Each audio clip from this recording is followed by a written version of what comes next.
Olá, sejam bem-vindos a mais um Psicologia Espírita com Joana de Ângeles.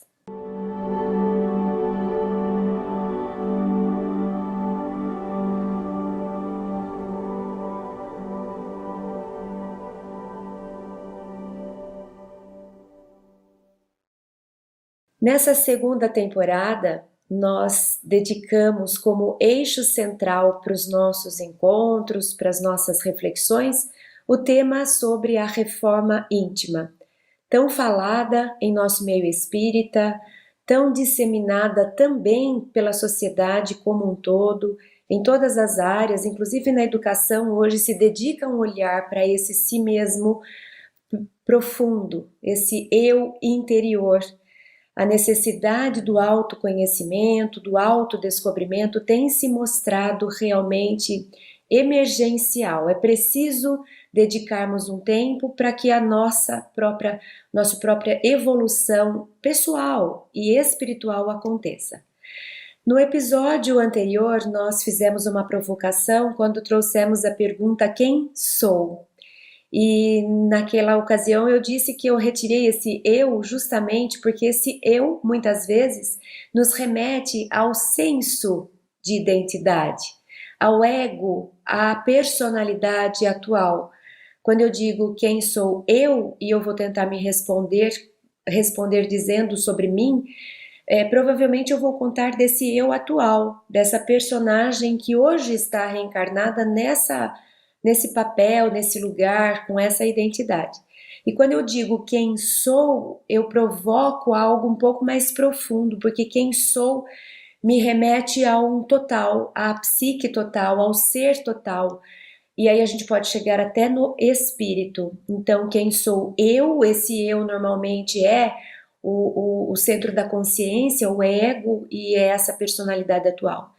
Agora, quem sou em termos de identidade espiritual, então eu vou me apropriar de outros conteúdos que estão, às vezes, guardados no nosso inconsciente. Então, nós utilizamos como base a obra da Joana de Ângeles, Autodescobrimento, porque a proposta foi essa. Primeiro, uma provocação. É preciso que a gente se descubra. É preciso que a gente aceite esse convite para o autodescobrimento. E é uma descoberta, assim como os grandes navegadores descobriram terras novas que nem imaginavam existissem à época em nosso planeta, nós também temos regiões internas que ainda não foram desbravadas e que precisam ser buscadas, precisam ser descobertas.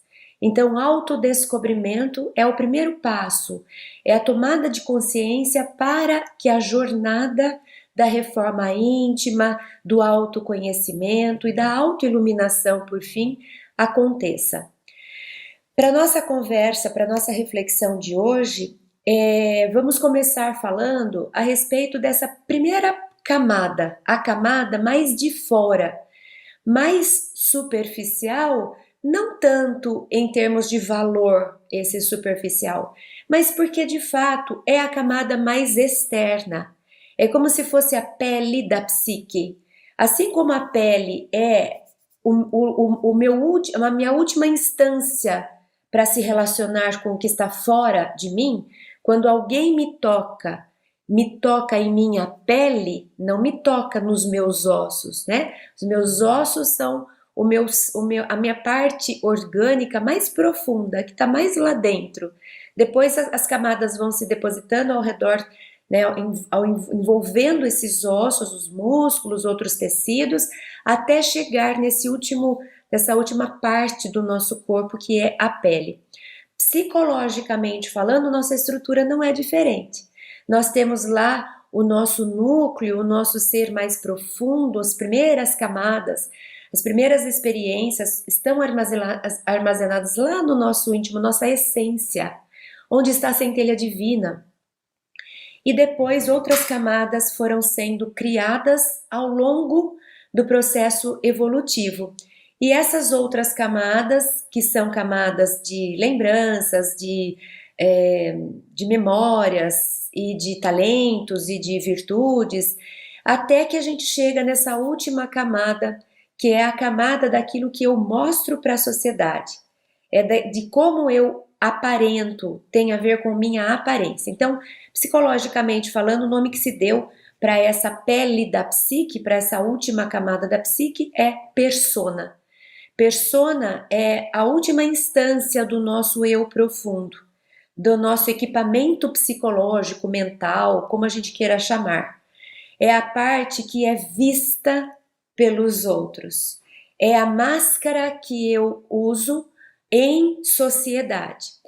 Persona, inclusive, é um nome que foi dado, esse conceito foi desenvolvido a partir dessa palavra que tem origem grega, porque na Grécia Antiga, quando começaram aqueles teatros gregos, os dramas gregos, e à época mulheres não podiam fazer parte do elenco, então os artistas eram todos homens, e para representar a forma que eles desenvolveram para demonstrar quem era aquele personagem que eles vestiam, eles desenvolveram a tal persona, que seria a máscara grega do teatro. Então eles vestiam uma máscara que representariam o personagem deles. Todos os artistas do palco usavam máscaras, era como se fosse como vocês precisam me ver para entender o que eu estou fazendo, é como eu me mostro a vocês.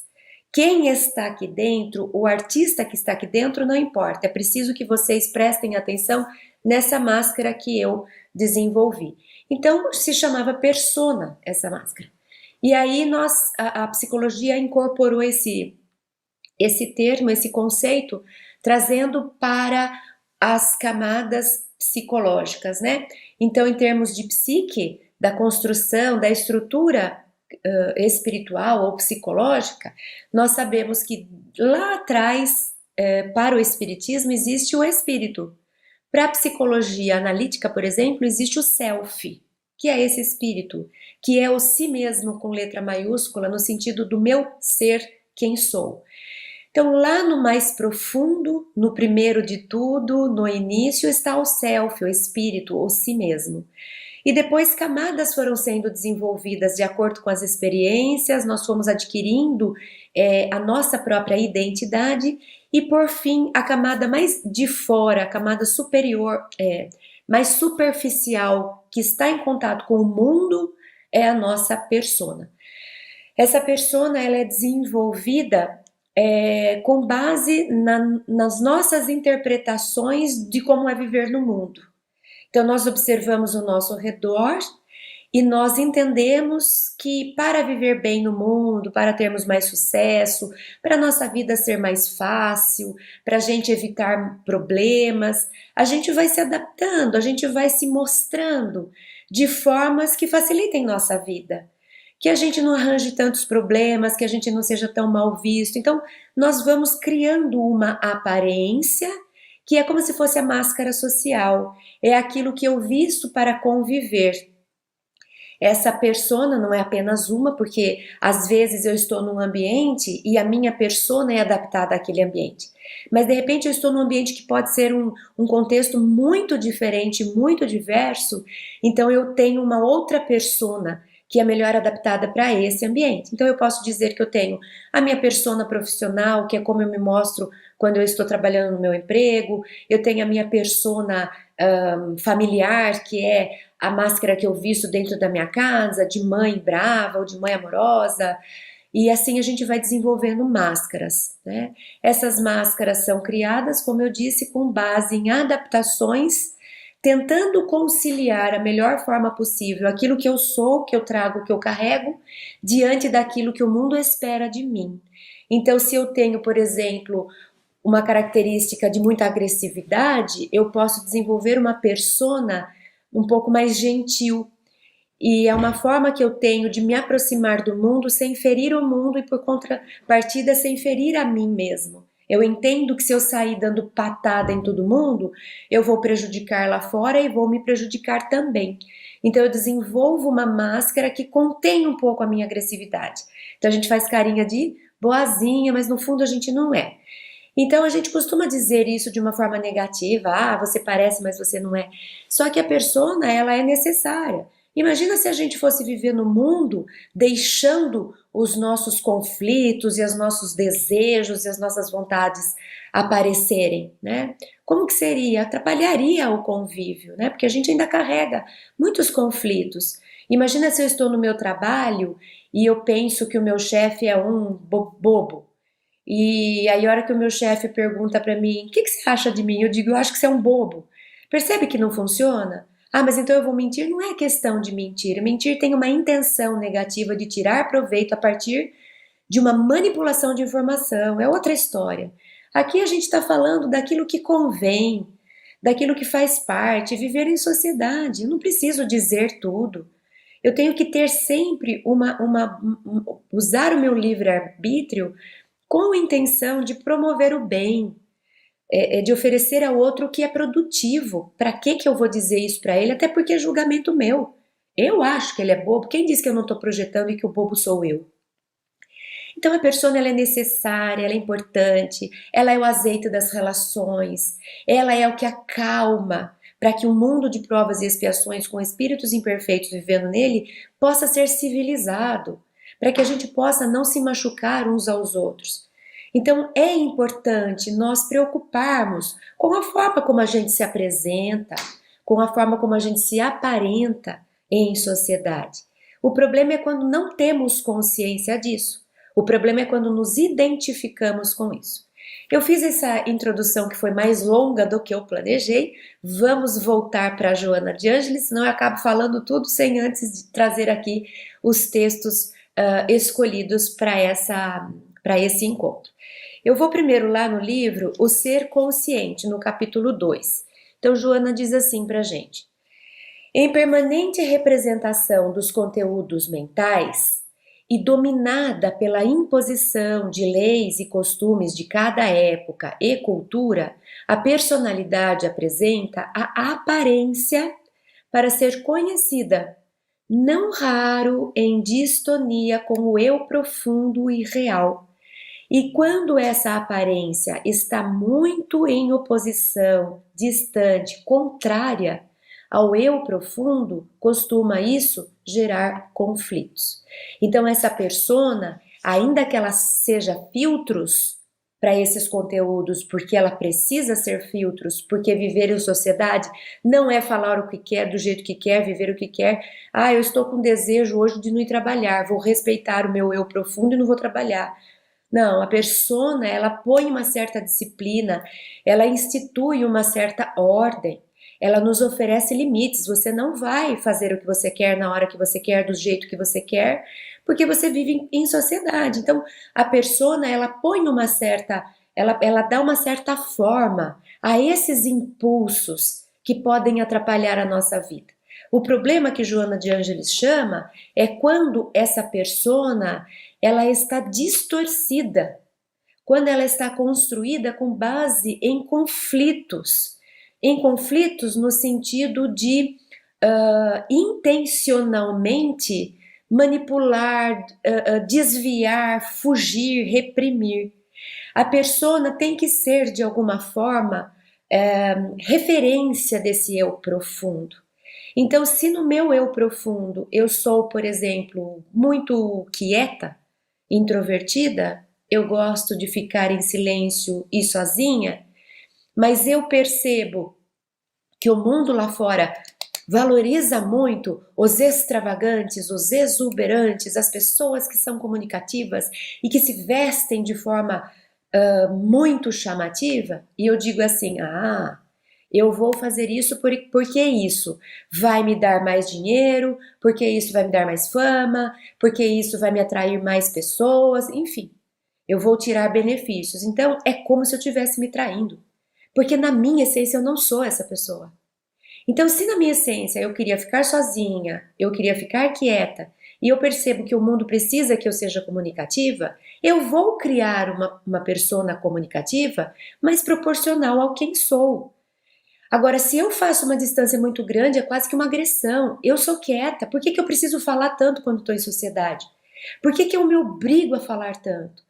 Eu prefiro ficar mais discreta. Por que eu me obrigo a usar coisas que estão na moda que não bate com quem eu sou? Percebe que existe até um abuso de si mesma?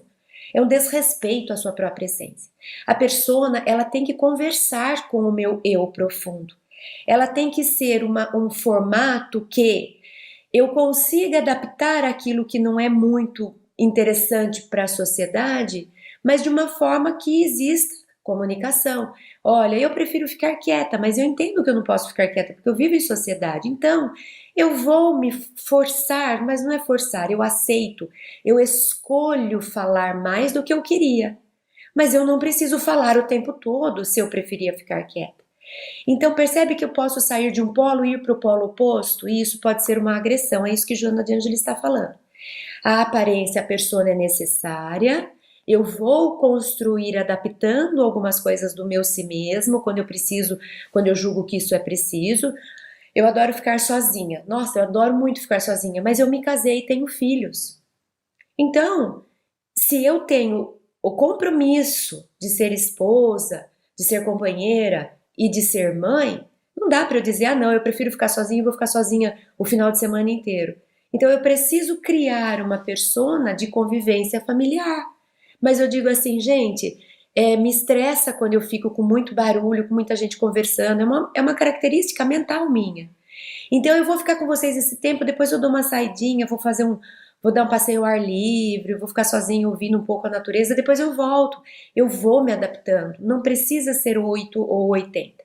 Então a persona equilibrada é essa que faz essa mediação respeitando a si e respeitando o lá fora, que exige certa adaptação nossa, porque eu não vou sair fazendo o que eu tenho vontade simplesmente porque eu tenho vontade.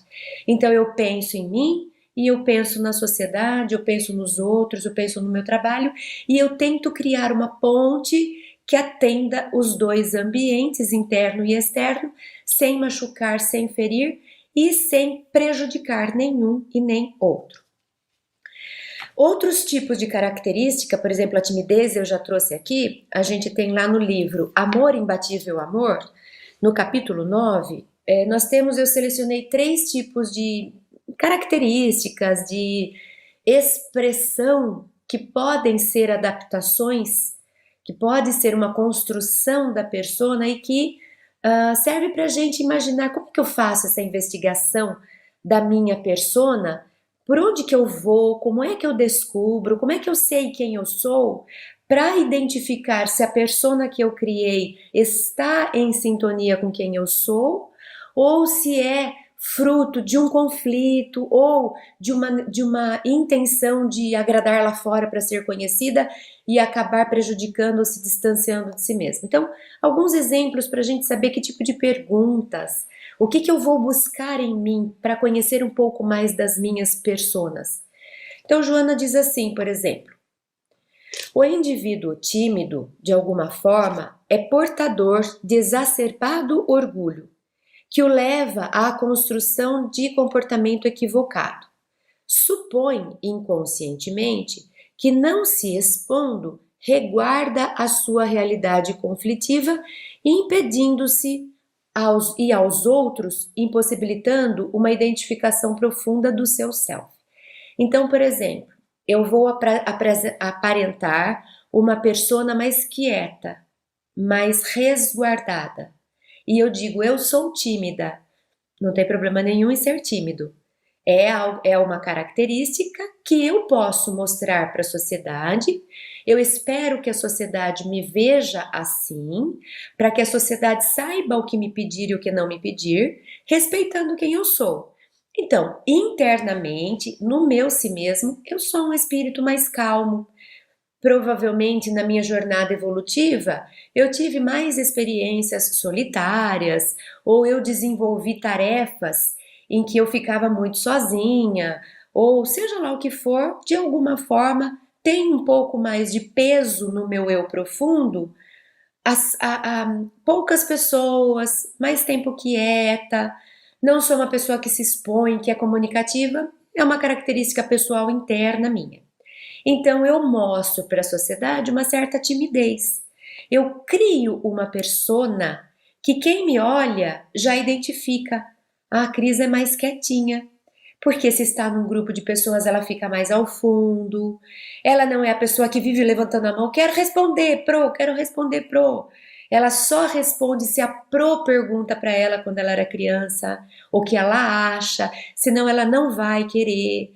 Quando convida para ir para o palco fazer alguma coisa, ela não é aquela que vai querer ir, ela prefere ficar nos bastidores.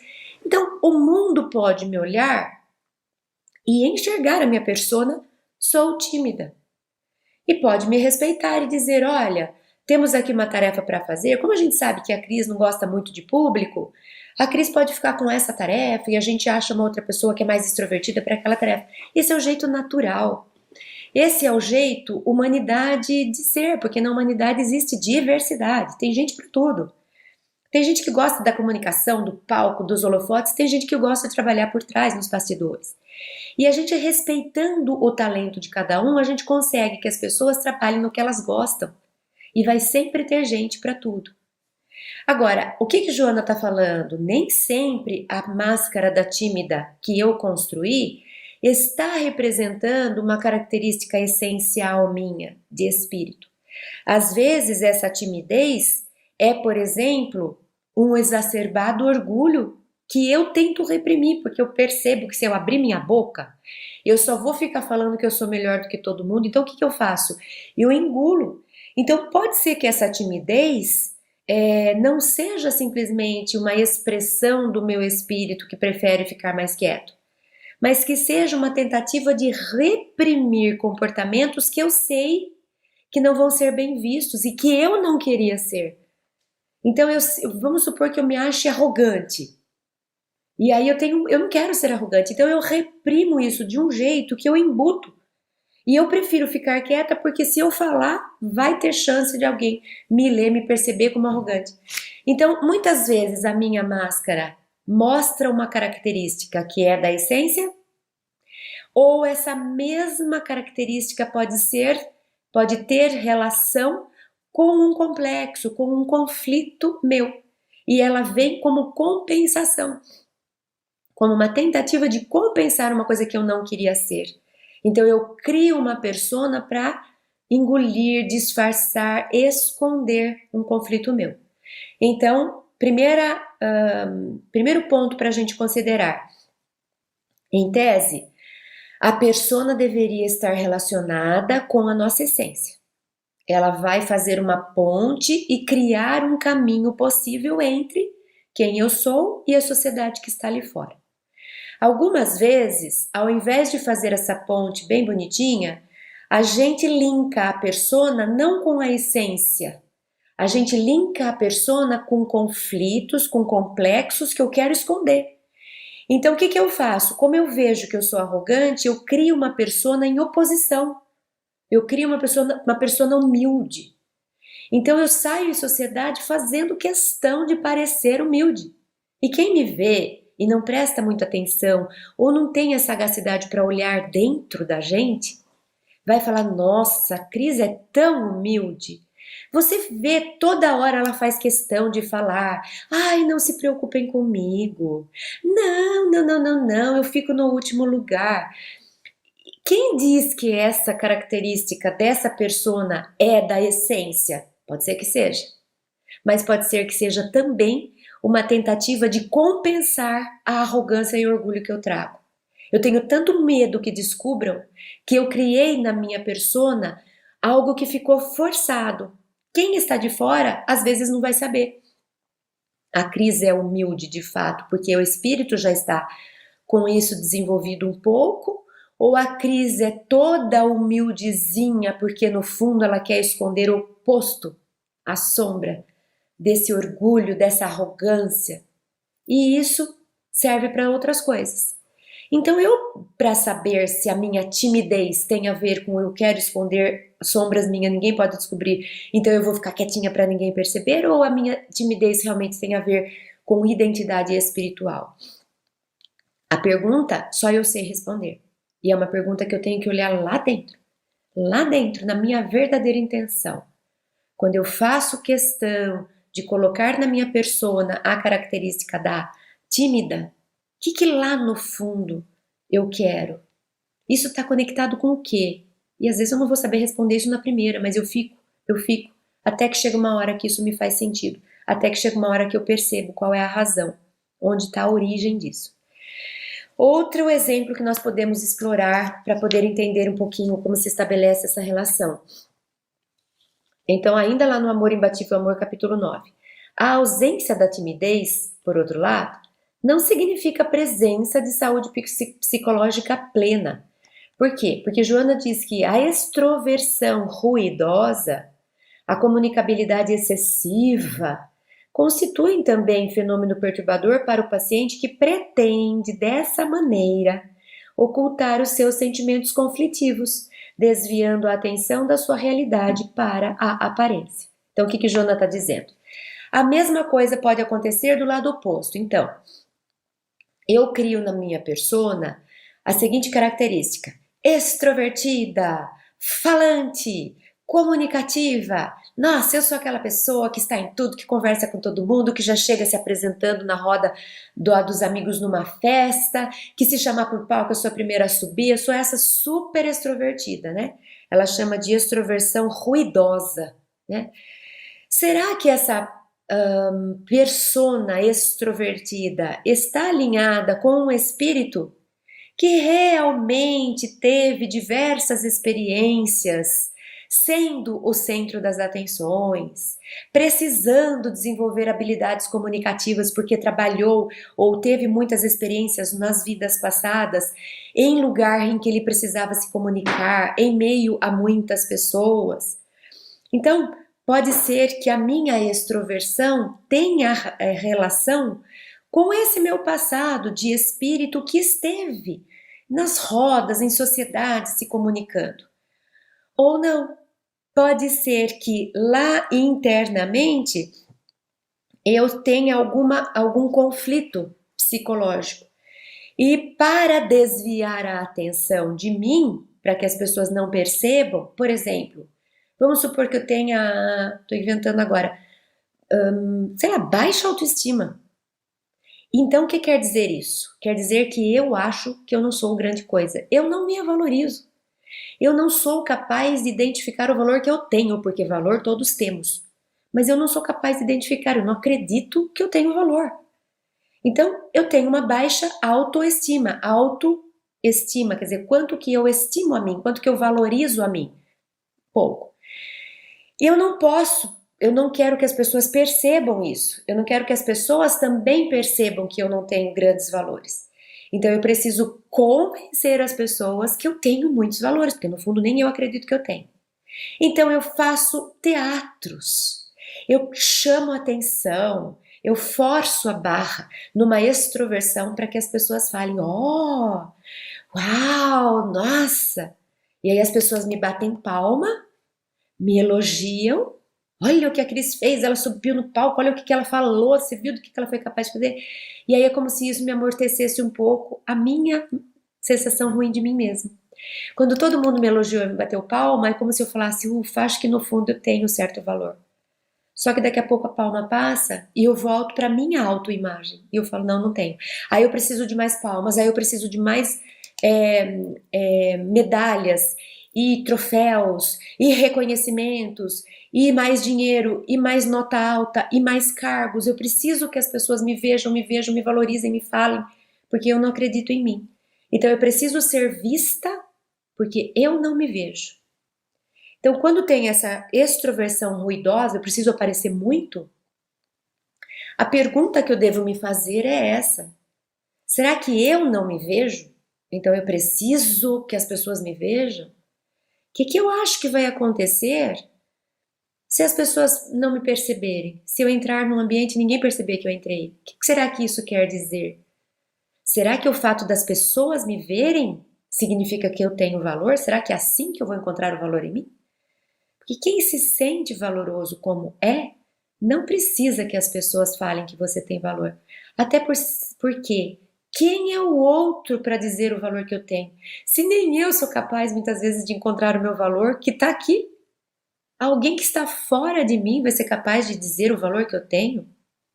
Às vezes a gente sai de um encontro e a gente percebe pelos olhares que as pessoas saíram dali com uma ideia a nosso respeito.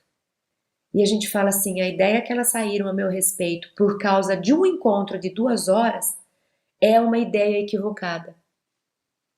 Eu sou capaz de enxergar a mim pelo olhar delas nesse encontro de 2 horas e sei que não corresponde a quem eu sou. Que pena. Se elas saírem daqui achando que conhecem a mim a partir das 2 horas que estivermos juntos, pena para elas. Eu sei que eu não sou essa que nessas 2 horas foi vista.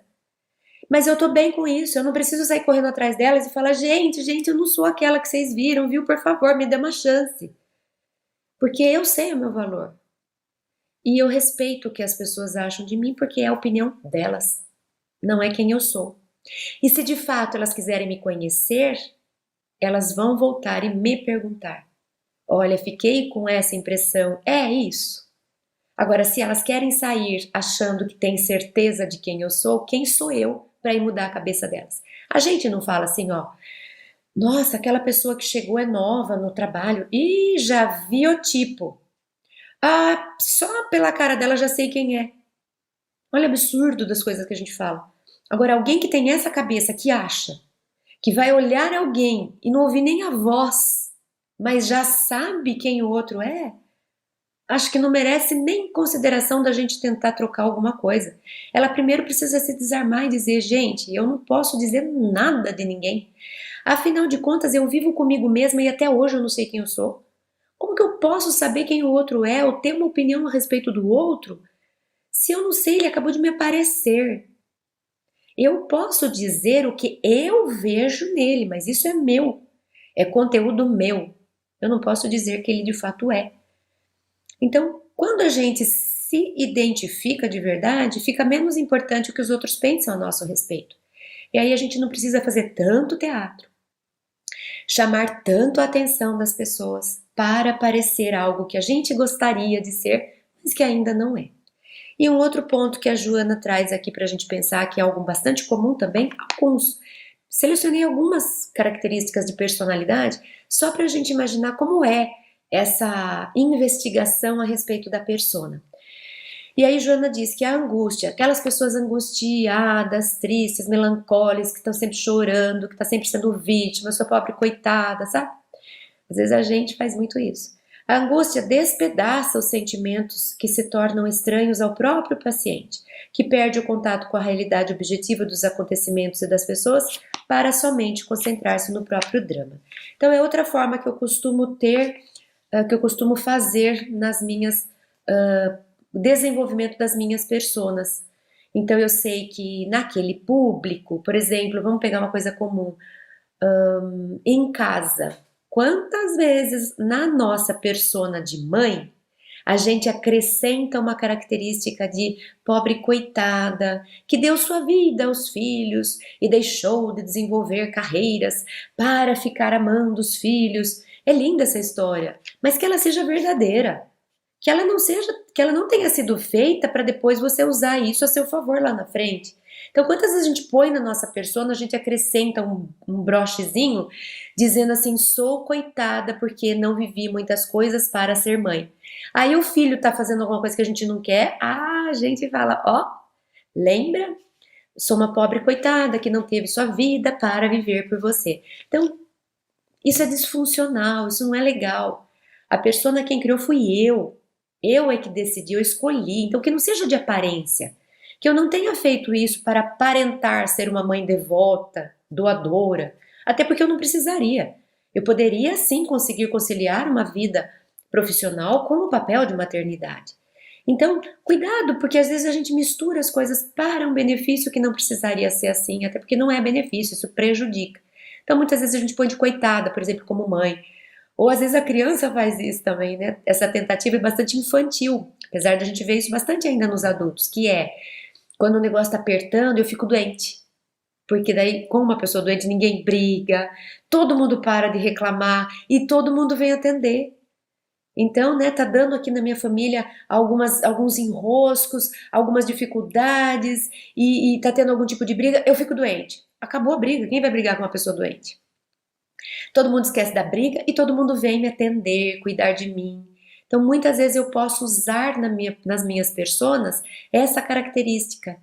Quando o negócio aperta, eu viro pobre coitada, com pobre coitada ninguém briga, todo mundo vem dar atenção, e aí pronto, acabou tudo aquilo. Quantas vezes a gente não fala? E começou a dar nó, pode ver que vai ficar doente, porque já virou praxe, já é reconhecido. Apertou, fica doente, que resolve tudo, né? Mas não resolve. Isso é aparência, aparência não se sustenta. Como a gente fala, é aparente, não é de verdade. Passa. A máscara, ela é passageira, ela é transitória, né? Então, como me apresento a partir dos conflitos que trago? Essa é uma pergunta boa para a gente fazer com relação à construção da aparência, né? Como que eu me aparento a partir da minha essência ou a partir dos meus conflitos? Então, essa busca é uma busca interessante para a gente fazer. Mas vamos para frente. O que mais que influencia na construção da máscara? Além dos nossos conflitos que a gente tenta compensar com as pessoas. A vida de fora, a moda, os costumes, né? Aquilo que existe no mundo.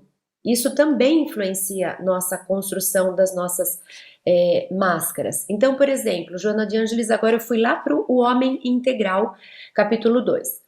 A desordenada preocupação por adquirir a qualquer preço equipamentos, veículos, objetos da propaganda alucinada, a ansiedade de ser bem visto e acatado no meio social, o tormento para vestir-se de acordo com a moda exigente, a inquietação por estar bem informado sobre todos os temas sem profundidade nenhum, de cada momento, tudo isso transforma o equilíbrio emocional da criatura, arrojando-a aos abismos da perda de identidade. Não sei mais quem sou. A desestruturação pessoal e a confusão de valores. Então, o que Joana está dizendo? Às vezes, eu construo máscaras tão intensas que querem compensar todos os meus conflitos, que precisam satisfazer todas as demandas sociais. Você tem que ser bem visto, você tem que ser importante, você tem que estar na moda, você tem que ser invejado, você tem que aparecer, você tem que aparecer. E a minha persona vai ficando tão pesada e tão complexa que ela já não tem nada a ver com a minha identidade. E a gente vai ter que um dia olhar para o espelho e falar: não sei quem você é, não tenho ideia, porque você está tão distante de si. Você ficou pondo tanta coisa porque estava na moda, né?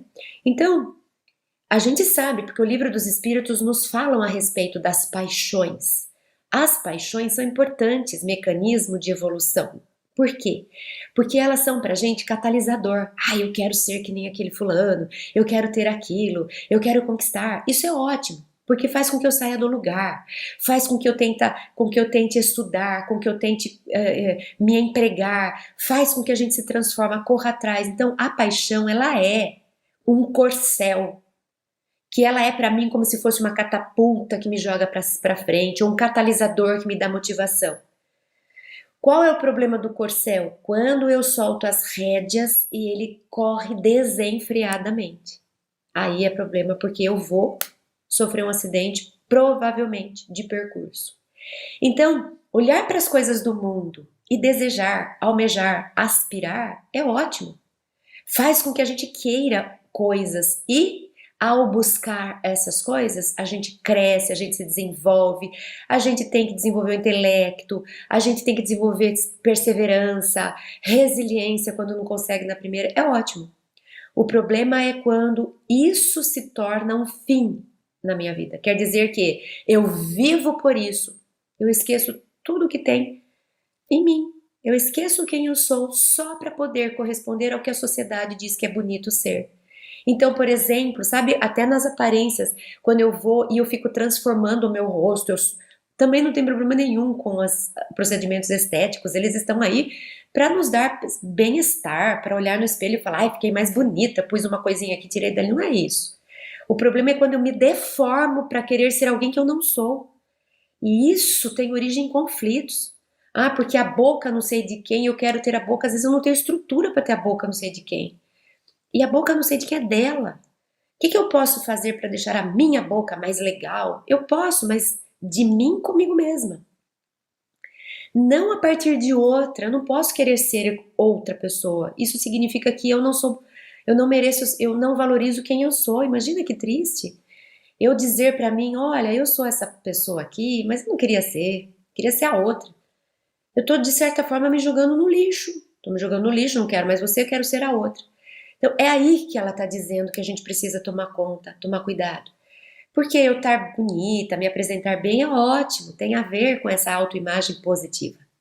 O problema é quando isso tudo gira, se torna patológico, quando se torna neurótico e eu só preciso correr atrás disso. Então, é importante a gente perguntar para nossa persona se a gente está construindo ela porque a sociedade diz que é bonito ser, se não está passando do limite, se eu não estou me distanciando de mim mesma, né?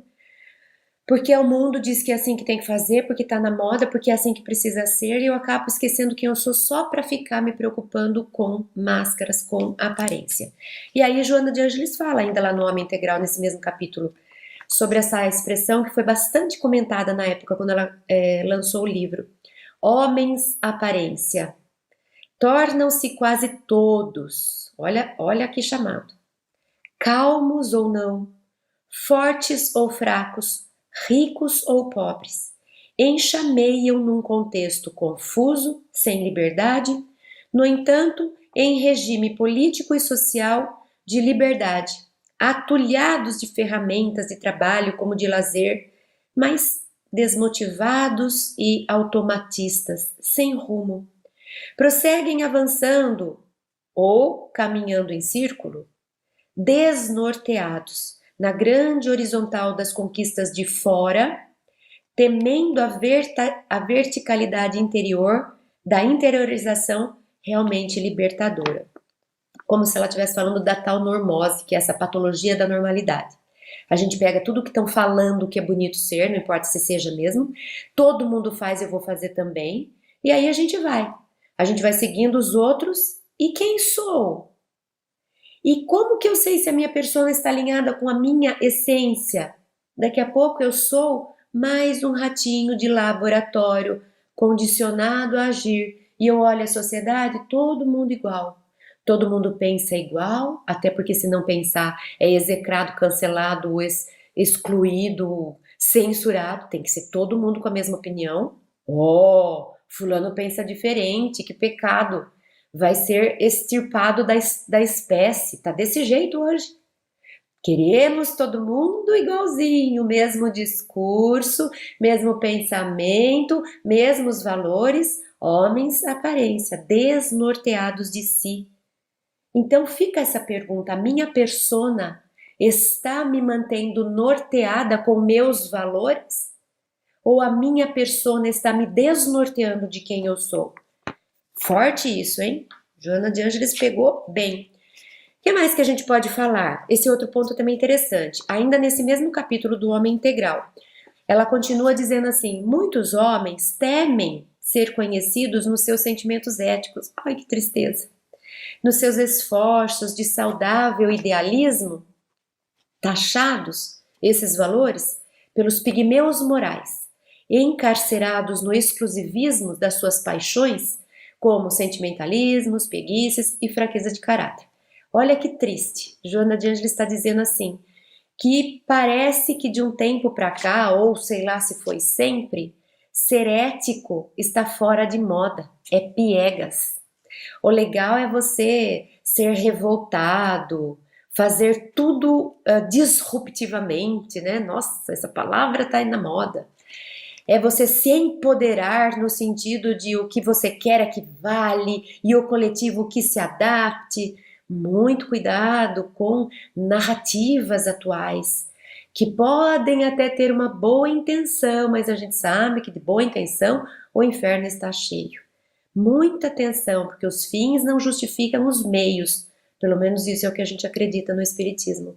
Que quem não é fiel no mínimo, não vai ser no máximo. Que para ser fiel no máximo, precisa começar a treinar sendo fiel no mínimo. Então, parece que hoje é preciso coragem para ser ético. Então, para eu vestir uma máscara e dizer para a sociedade, eu não me corrompo, Eu não aceito o jeitinho brasileiro de passar a perna no outro para ser mais esperto, né? Ou essa lei de Gerson que fala que a gente que tudo vale para conseguir o que você quer, afinal de contas todo mundo faz. Para que eu vou pagar imposto se os outros também não pagam? Por que eu não vou tirar proveito se todo mundo tira?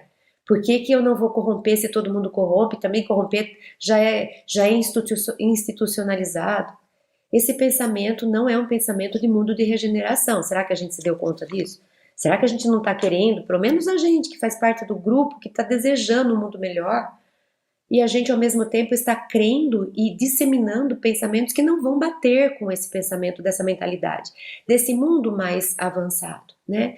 Então, atenção, porque às vezes para nós formarmos a nossa máscara que está alinhada com nossas virtudes e com nossos valores éticos da caridade, do amor e das virtudes morais, talvez a gente vai ter que ter coragem de apresentar essa máscara ali fora, porque provavelmente ela não tem sido bem valorizada ou disseminada. Então, como me pareço ser? Esse é o nosso tema de hoje, né? Qual é a minha aparência?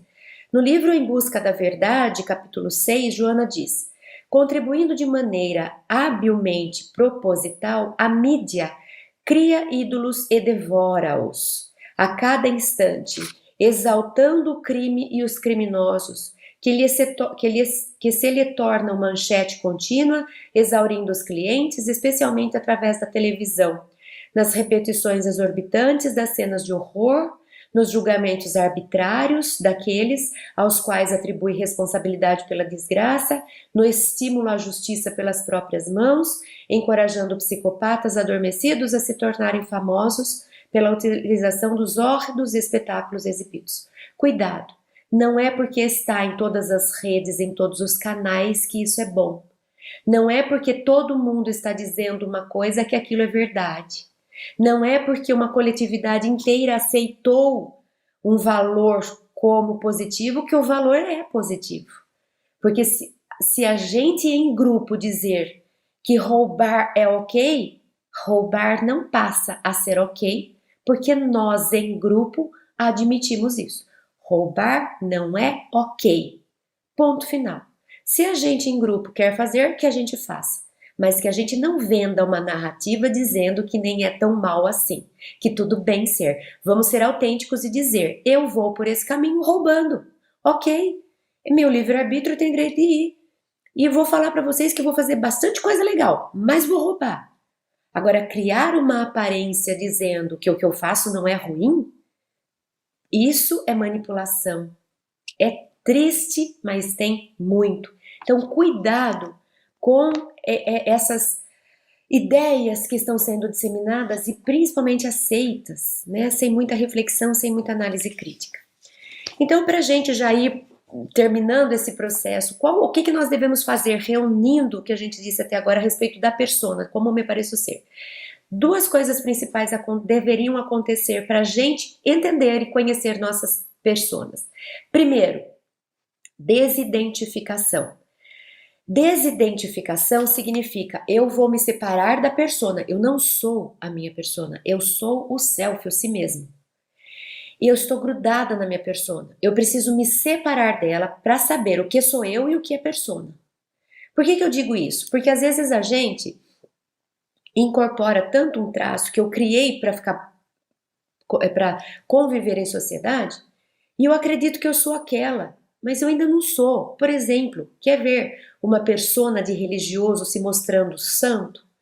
Quantas vezes a gente conversa com um religioso e a gente fala, gente, essa pessoa errou o caminho, não devia ter vindo para a Terra. Ou foi um enviado pelo próprio Cristo, porque a pessoa é perfeita, ela não faz nada de errado. Né? Tudo ela sabe, tudo ela orienta, tudo ela faz questão, ela fala, se teve algum erro não foi ela que fez. Ela está identificada com a persona. Por quê? Porque ela acredita que ela é essa. Não tem como ela ser, senão ela não estaria no mundo de provas e expiações. E aí a gente pergunta, cadê a sombra dela? Escondida, armazenada atrás de 7 chaves lá no inconsciente. Essa pessoa está identificada com a persona. Então ela precisa se desidentificar e falar: eu consigo vestir a persona e ser essa pessoa boa em muitos momentos, mas não em todos. Tem hora que eu preciso conhecer, porque se eu ficar só com a máscara, eu já não sei mais quem eu sou por trás da máscara. Vou abrir um parênteses para uma dica de um livro que vai falar perfeitamente, é um livrozinho pequenininho, que é uma história, uma crônica. Se chama O Cavaleiro Preso na Armadura. Não estou me lembrando do autor, mas na internet vocês vão achar. O Cavaleiro Preso na Armadura. É um cavaleiro que começou por armadura para ir resgatar donzelas, aí ficava difícil de pôr tirar, ele falou, quer saber, eu vou ficar com essa armadura. Só que ele ficou tanto tempo que a armadura colou e ele já não sabia mais quem ele era. Ele só era o cavaleiro. E aí um dia a mulher e o filho falaram para ele: cadê você, marido? Tô aqui dentro. Então sai porque a gente até esqueceu da sua cara. Ele tenta sair e não consegue. E aí eles falam: ou você sai e se torna também pai e marido, ou nós vamos embora, porque você quer ser só cavaleiro. E aí ele fala: não, não, não, vou tirar, mas ele não consegue tirar. E aí o livro se desenvolve, se desenrola nessa busca de tentar se desidentificar com aquilo que eu aparento ser. Então, Joana de Ângeles, no livro O Ser Consciente, capítulo 2, diz: a identificação assinala o estágio de evolução de cada pessoa, fadada à elevação, que para conseguir deve liberar-se daqueles valores, desidentificando-se de hábitos milenários fixados, alguns atavicamente aos painéis do ser, gerando falsas necessidades que se tornam fundamentais, portanto responsáveis pelos sofrimentos nas suas várias facetas. A desidentificação induz a conquista de patamares elevados metafísicos nos quais o ser se autoencontra e se realiza. Quem eu sou lá dentro no meu profundo? Eu preciso tirar as máscaras para poder ver. De vez em quando eu preciso fazer isso. E no Homem Integral, capítulo 2, voltamos lá, tem algo também parecido com isso. Lentamente são retiradas as aparências do conveniente social, do agradável estatuído, do conforme desejado, para que a legítima identidade apareça e o homem se torne quem realmente é. Vai chegar uma hora que eu vou ter que fazer como esse jovem, chega, eu não sou essa pessoa que vocês querem que eu seja. Eu preciso saber quem eu sou dentro também. Eu sei que vocês querem que eu não tire essa máscara de boazinha, de santinha, de que tá tudo bem. Mas não é tudo bem toda hora, tem hora que não vai estar tudo bem. E eu preciso viver a mim em todos os meus âmbitos. Eu não posso só pôr uma máscara e fingir que eu sou só essa casca. Eu sou mais profundamente também um ser. Outra expressão que a gente usa também, além de desidentificação, porque depois que a gente desidentifica, a gente identifica. Ao me desidentificar, eu vejo quem eu sou de fato. Aí eu descubro a minha identidade, que está por trás das máscaras. Tem uma outra expressão que a gente vê, é o desnudar-se. E às vezes isso aparece muito em sonho, quando você fala, nossa, eu estava sem roupa, estava todo mundo com roupa e eu não. Significa que você está tentando tirar as máscaras. É um ponto positivo disso, né? Às vezes a gente troca de roupas, ou às vezes a gente tira a roupa. Então, o desnudar-se tem relação com essa coisa de tirar as máscaras para saber quem está aí. É um aprofundamento para além da superfície. Somente através de um exame, está lá no Ser Consciente capítulo 2. Somente através de um exame da própria realidade, observando-se sem emoção, o que impede os sentimentos de autocompaixão, como de autopromoção, ou de justificação, ou de culpa, né? Consegue-se um retrato fiel do que se é e do que se cumpre fazer para amar-se mais, né, e ajudar-se, como segmento imediato do esforço. Enquanto a criatura não se despoja dos artifícios com que se oculta, evitando desnudar-se, né, porque vai que as pessoas percebam o que tem por trás, em uma atitude infantil repressiva, qualquer tentame exterior para o progresso e harmonia resulta inócuo, quando não se torna perturbador. Eu só vou para a vida e me realizo se quem for para a vida é o si mesmo, é o self. Se eu gastar uma vida inteira vivendo pela minha máscara, eu não vou chegar em muitos lugares e eu não vou me realizar, porque eu não sou a máscara, eu sou o eu profundo, né? Então, essa coisa de que quando eu vou olhar para mim, eu vou me justificar, ou eu vou, ai, coitadinha de mim, olha como eu sou, isso aí não funciona. É olhar para si sem sentimentalismo e tentando se conhecer de fato, e tá tudo bem, temos a eternidade para evoluir. Então, para a gente já ir para o nosso finalmente, eu trouxe esse último trecho também do Ser Consciente, capítulo 2, que é esse convite para que a gente tenha tempo e interesse em si. O autoencontro pode ser logrado através da meditação reflexível, do esforço para fixar na mente ideias positivas, buscando saber quem se é, além de quem eu pareço ser. E qual a finalidade da sua existência corporal e do futuro que a aguarda. Então, Joana nos convida, nesses trechos selecionados para o nosso encontro de hoje, a trazermos consciência a essa realidade. Somos aquilo que aparentamos, sim, mas somos muito mais do que isso. Além daquilo que eu pareço ser, da forma como as pessoas me veem, tem um eu muito mais profundo e muito mais complexo. A minha aparência pode ter relação com minha identidade, como pode ter relação com conflitos que eu tento compensar ou esconder, parecendo o oposto do que eu sou. Qual que é o problema disso? Não ter consciência. Basta que eu tenha consciência e eu sei. Olha, eu me aparento calma, porque se eu não fizer esse esforço e conter a minha raiva na minha máscara de calma, vocês não vão conseguir conviver comigo. Se eu tirar minha máscara de calma, ninguém me aguenta. Então eu estou consciente que eu não sou essa calma que todo mundo vê. Mas eu, para conviver em sociedade, eu tento me limitar. É essa a função da máscara. Mas estar consciente. Agora, eu vestir uma máscara de calma e falar, não, eu sou essa, sou calminha. Cadê aquela?